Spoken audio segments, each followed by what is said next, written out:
All right, here today we are working on the CMP sensor. We have the red wire, which is going to be our signal wire.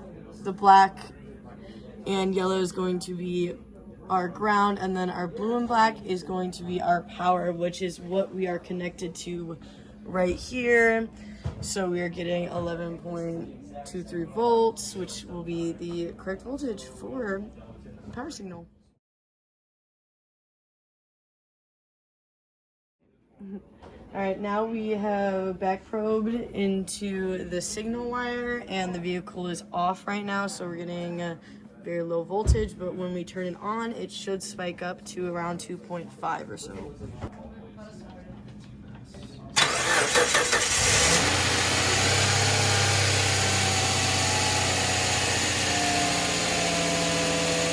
So we are still back probed on that signal wire here, except I got my multimeter in hertz. And as you can see, it is reading 244 hertz, varying because of that cam. Give it a little bit of gas. You can see that spikes to 363 and then evens back out.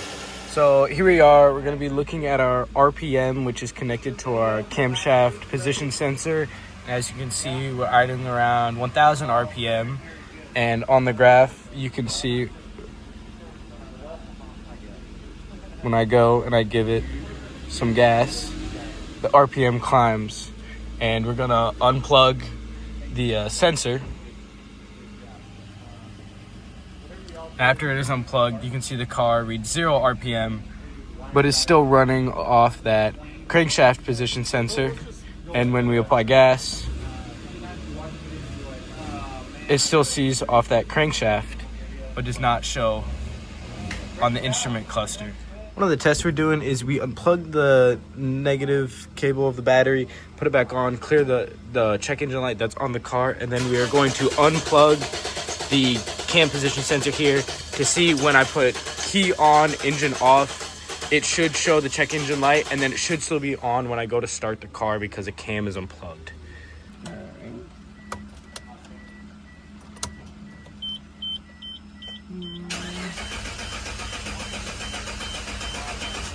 And the car doesn't start here, and that check engine light is still on. All right, here we have the CKP sensor. Here's the wire diagram. We are currently back probed into the signal wire, and we're sitting at 2.5 since it is a digital. Now let's switch it to hertz.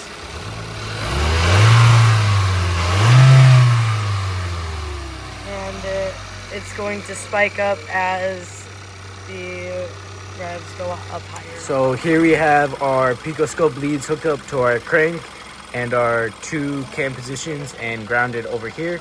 And we're going to be looking at the laptop for the readings that we get and the freeze frame data. Yep, so now we can freeze it and we can take a little blip of one of the showing, and let's pause it right here. So all right, here's the representation of the reluctor wheel.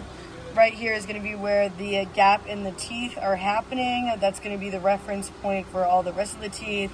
Right here we have our leading edge, and then we have our trailing edge. This is going to be the car at idle. So here's our picoscope at idle, and when we hit the gas,